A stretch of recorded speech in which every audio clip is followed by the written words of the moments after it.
Hello and welcome to this tutorial on displacement time graphs. During this session we're going to take a look at how to draw displacement time graphs, how to draw corresponding distance time graphs, how to calculate average speed, how to calculate velocity, and also how to draw corresponding velocity time graphs. Firstly, a quick reminder, remember that displacement is the shortest distance between 2 points. It is a vector quantity and therefore has a direction.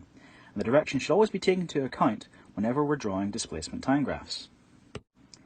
To help us understand displacement time graphs, we're going to run through some simple examples. In this first example, we're going to look at a person who walks 3 meters east in 3 seconds. The person pauses for 3 seconds and then travels in the opposite direction 3 meters west for 3 seconds. Keep in mind there is a change in direction. We're going to assume that east is going to be our positive direction and west, because it's in the opposite direction, will be our negative direction. And this will have an impact on our graph.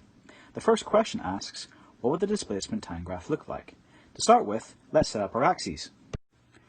Whenever you draw your graph, make sure that displacement is on the y-axis and time is along the x-axis. And don't forget your origin point. Now let's take a look at our journey. The person is going to travel 3 meters east in 3 seconds. So he starts off at a displacement from 0 and increases to 3 meters in 3 seconds.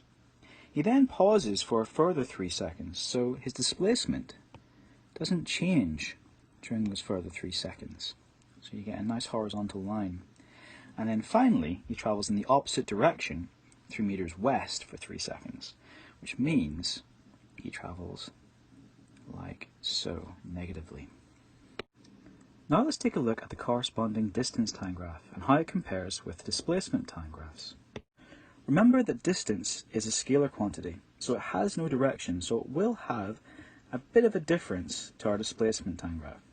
For the first part of the journey, the person travels 3 meters in 3 seconds. It looks very similar to our displacement time graph. For the second part of the journey, the person isn't traveling at all for that next 3 seconds. So again, it looks very similar to the displacement time graph. But the final part though, you have a change in direction going west for the displacement time graph. But from a distance point of view, the person still travels a further distance of 3 meters.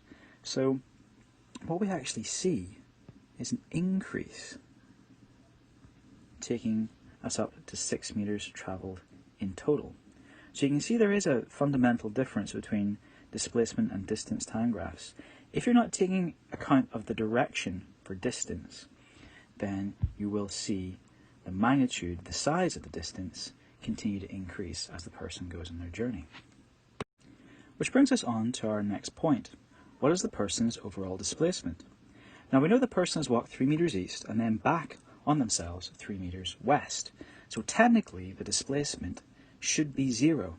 They should end up in the very same spot they started off with. And our graph actually shows this. If you take a look at the final point on this graph, their final point lies on the y-axis at 0. So therefore the displacement must be 0, even though they have also travelled 6 meters in distance. Now for this next point, what is the person's average speed? If you ever ask this, remember speed is a scalar quantity and we're dealing with distance divided by time, not displacement divided by time. So if we take a look, we have already drawn a distance time graph and we already know that the total distance travelled is 6 meters. So our calculation should look something like this. We take distance divided by time, we take 6 divided by 9 and we get 0.67 meters per second. Continuing the same scenario, we're now going to take a look at calculating the person's velocity in the first 3 seconds, between 3 and 6 seconds, and between 6 and 9 seconds. To do this, we need to calculate the gradient of each section. If we do the gradient calculation for the first part of the journey, we get 1 meter per second. For the second part of the journey, we know that we're dealing with a horizontal portion, and the y2 and y1 points are both going to be 3. So the 3's will cancel out. Our calculation would look something like this. If you ever do see a horizontal portion, you don't really need to do a calculation. You can always assume that it is just going to be 0 meters per second. For the final section though, there is going to be a difference. Our answer is going to come out as negative because if you take a look at the graph, y1 is 3 and y2 is 0. So if we put those points in, we get 0 minus 3 divided by 9 minus 3, which gives us negative 1 meters per second.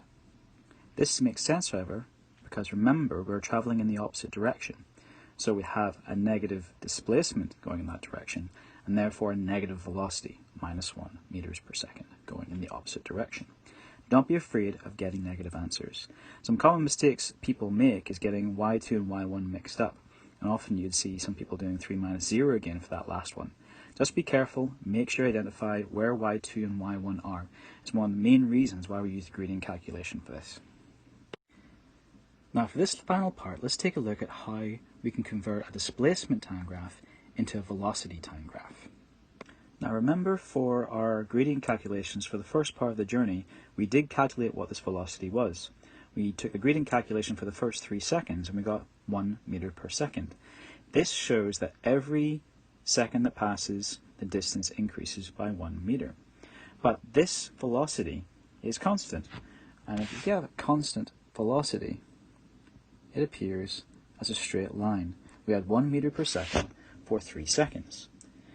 For the next part of the journey, the person isn't traveling at all, the person is standing still.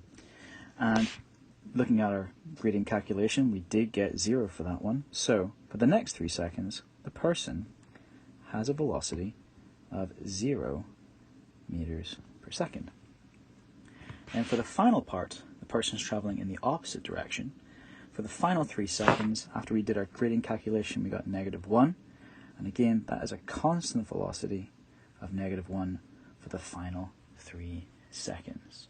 So our velocity time graph looks something like this. You don't have to join the lines or anything, but often sometimes it's good practice to actually put in a few dashes like so to show the change. But that literally is what the velocity time graph would look like for this scenario. In this quick last example, we have a person walking 6 meters north in 3 seconds and then 7 meters south in 4 seconds. The velocity time graph would look something like this. The person walks 6 meters north, assuming it to be a positive direction in 3 seconds, and then 7 meters south in the opposite direction for 4 seconds. The final position of the person is at this point. Now if you take a look at the y-axis, that's lying at negative 1. So for the final question, calculate the overall displacement. The person is minus 1 meters away from their starting position. Thank you for watching, and if you have any further questions, please feel free to get in touch. Also, congratulations if you spotted my typo. If you take a look at the third equation, it should have actually been 6 seconds, not 3.